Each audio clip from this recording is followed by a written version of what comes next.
नमस्कार साथियों, मैं डॉक्टर दुर्गेश कटारा और आप देख रहे हैं यूट्यूब पर ग्रो बैटमैन। साथियों, आज का टॉपिक है हमारे पशुपालक भाइयों के लिए एक बहुत बड़ी गंभीर समस्या बन जाती है कि उनके यानी दूध देने वाले पशुओं में उनके थनों में चटकन बन जाती है, जिसे आप क्रैक बोलते हैं। थन चटक जाते हैं। दूसरा, थन पर फंगल इन्फेक्शन बन जाता है। तीसरा, थन पर बैक्टीरियल इन्फेक्शन बन जाता है। इन तीनों कारणों से थन में जख्म बन जाते हैं साथियों, और ये जख्म बहुत समय तक कंटिन्यूअस पशु में बने रहते हैं, जिससे पशुपालक भाई को मिल्किंग करने में बहुत ज़्यादा परेशानी आती है साथियों। और आज मेरा जो टॉपिक है साथियों वो इसी को लेकर के है।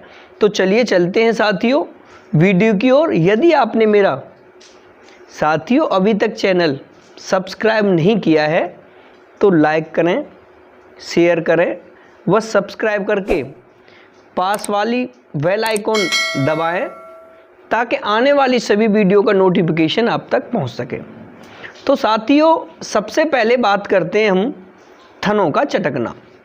साथियों, जो पशुओं के थन चटकते हैं सबसे ज़्यादा देखा गया है उन पशुओं में जो फर्स्ट टाइम काल्विंग करते हैं। जी हाँ, जो पहली दफ़े बच्चा देते हैं साथियों, उनके थन ज़्यादा इसलिए चटकते हैं एलर्जी के कारण, क्योंकि साथियों इससे पहले उनकी कभी भी मिल्किंग नहीं हो पाई।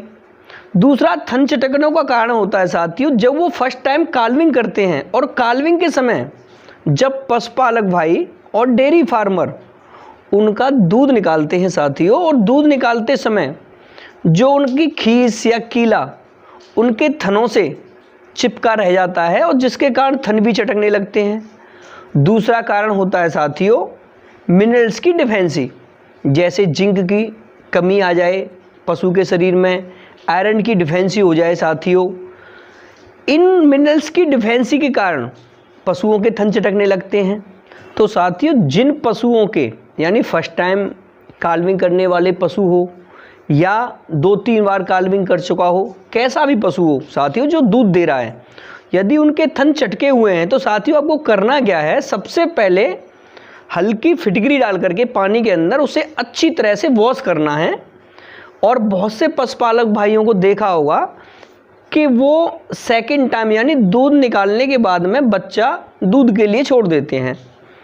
तो साथियों आपको करना क्या है कि बच्चे को पहली दफ़ा में ही दूध पिला दें, मिल्किंग करने के बाद में यानी दूध निकालने के बाद में बच्चे को न छोड़ें। और साथियों दूसरा ये है, आपको ये तरकीब करनी है कि हल्की सी फिटकरी हल्के से 1 लीटर पानी में डाल करके थनों को और अडर को यानी ऐन को अच्छी तरह से धोना है।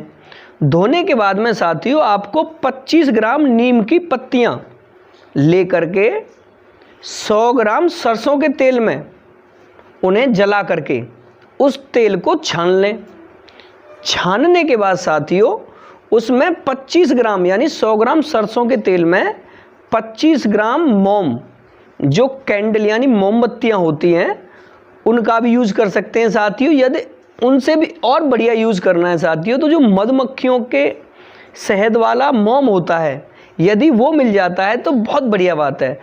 उसको सरसों के तेल में डाल करके गरम करके उसका एक पेस्ट बना लें साथियों, और साफ करके थनों को और धो करके फिर उस मोम को यानी उस तेल को उन थनों चटके हुए थनों पर यूज़ करना है।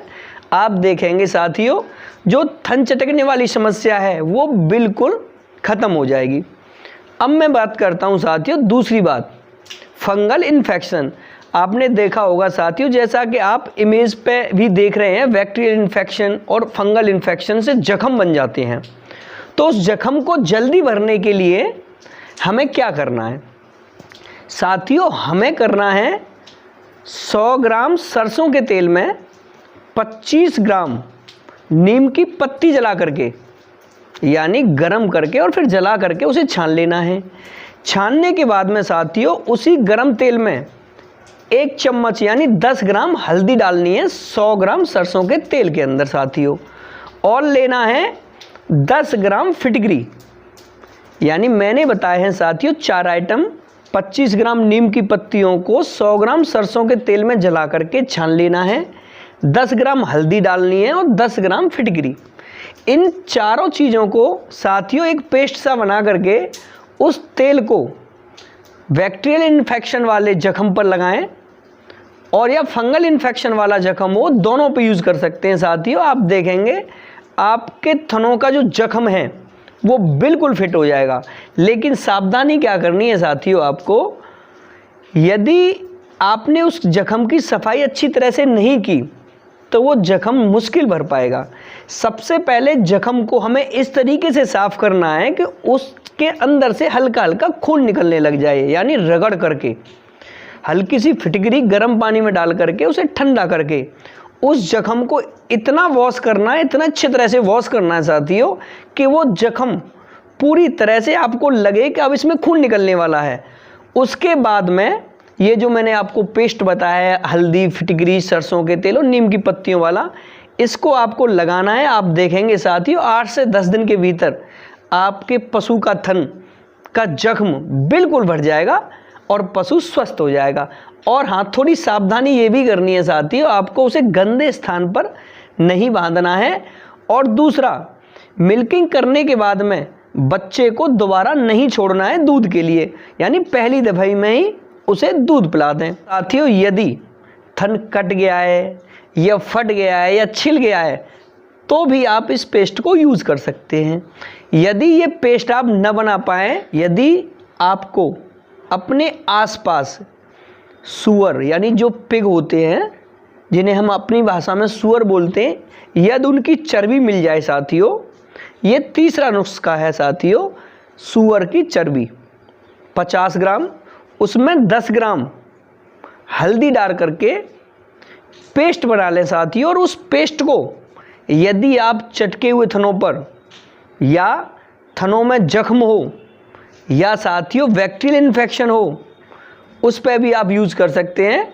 और आप देखेंगे ये तीनों नुस्खे जो हैं बहुत ही कारगर हैं साथियों, और फील्ड के अंदर इनको काफ़ी दफ़े यूज़ किया है और ये अपनी कसौटी पर खरे उतरे हैं। इस तरीके से आपके पशु के थन बिल्कुल फिट हो जाएंगे। सिर्फ सावधानी जो है उनको पूरा करना है और इन नुस्खों को यूज़ करना है।